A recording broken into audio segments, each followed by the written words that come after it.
এই যে তিনজন ছেলেকে দেখতেছো এই সবাইকে আমি পছন্দ করি। এখন এখান থেকে তুমি আমাকে যে যাকে বেছে দিবা আমি তাকে বিয়ে করবো, তার সাথেই সংসার করবো।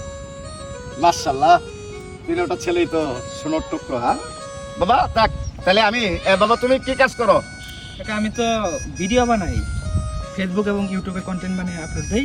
মাসে প্রায় 8-10 লক্ষ টাকা ইনকাম করি। 8-10 লক্ষ টাকা ইনকাম করো না? কি কি বানো, কি কইলা? ভিডিও কন্টেন্ট ক্রিয়েটর, মানে ওই যে ইউটিউবার আর কি, ইউটিউবার। মানে টিকটকার? টিকটকার। হ্যাঁ হ্যাঁ আঙ্কেল, আপনি ধরছেন।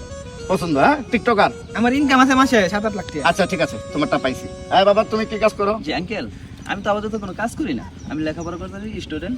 তবে আমার বাবার অনেক জমিন আছে, এরপরে থাইল্যান্ড 2টা বাড়ি আছে, বাংলাদেশে 25টা বাড়ি করছে। কিন্তু বর্তমান বাংলাদেশে আমার বাবার নামে কোনো সম্পত্তি বিক্রি হয় না, বা উনি কিনতে পারতেছে না, কারণ উনি ওভার কিনে ফেলেছে। তাই থাইল্যান্ডে থাকি। তো মাঝে মধ্যে আসি, আর ওর সাথে আমার মোবাইলের পরিচয়। তো আপনার কথা বললো, তাই না আসে থাকতে পারলাম না।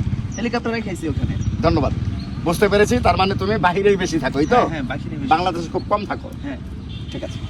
বাবা তুমি কি কাজ করো? আমি সরকারি চাকরি করি। সরকারি চাকরি? জি আঙ্কেল। আচ্ছা ঠিক আছে, ঠিক আছে, অনেক ভালো লাগলো। একটু চশমাটা খোলো দেখি।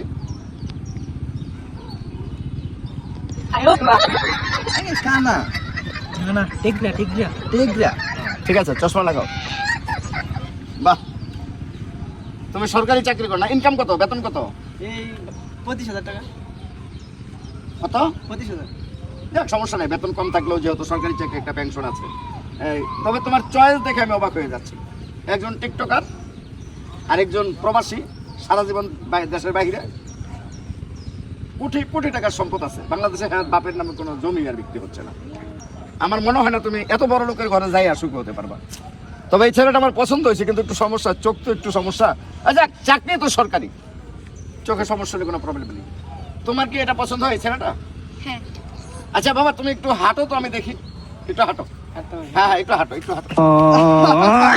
আঙ্কেল কুমড়ো, ও তো তিনি হাতি এদিকে আসো, এদিকে আসো, এদিকে আসো। আঙ্কেল আমরা চয়েস করবেন, আমরা তো মেলাতে ইনকাম করি। বাবা তোমার পায়ে কেটে জন্মগত সমস্যা নাকি অ্যাক্সিডেন্ট? হ্যাঁ আঙ্কেল, জন্মগত সমস্যা। জন্মগত না? আর আমি প্রতিবন্ধী কোটায় পাইছি চাকরিটা। ও আচ্ছা আচ্ছা, তার মানে তুমি যে প্রতিবন্ধী, সেই প্রতিবন্ধী কোঠায় তোমার চাকরি। হ্যাঁ। আচ্ছা এখন তুমি বলো, 3টা ছেলে আছে, তবে এটা আমার কাছে একবারই অযোগ্য। কারণ এটার যেহেতু প্রবাসে সারা জীবন থাকে, ও তোমাকে সুখী করতে পারবে না, কারণ ও বিভিন্ন নারীদের সাথে সঙ্গ দিবে, এটা আমি স্পষ্ট। আর এই ছেলেটা যদিও মাসে ভালো টাকা ইনকাম করে, কিন্তু সমাজে মানুষের সামনে বড় মুখ করে কথা বলতে পারবে না, কারণ তোমাকে বলবে তোর হাজবেন্ড টিকটকার। এটা একটা প্রেস্টিজ, আমাদের মানুষ সম্মানের প্রশ্ন। তবে এই ছেলেটা প্রতিবন্ধী প্লাস চোখেও সমস্যা, কিন্তু আমার চাকরিটা পছন্দ হয়েছে, যেহেতু সে সরকারি একটা চাকরি করে।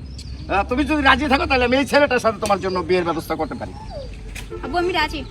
আলহামদুলিল্লাহ। বাবা তোমার আব্বু আম্মুকে নিয়ে জি আঙ্কেল। আগামী শুক্রবার জুমার নামাজের পরে বাড়িতে চলে আসবা, ঠিক আছে? আমি তোমার বাবা মার সাথে কথা বলবো। হ্যাঁ ঠিক আছে মা, চলো। আচ্ছা তোমরা একটু চা খেয়ে যাও, আসো বাসে আসো, আসো। ওকে আঙ্কেল, খোদা হাফেজ। নকুর, অপমানটুকু না করলেও পারতা। হ্যাঁ আচ্ছা বাবা আসো, তুমি আমার সাথে আসো।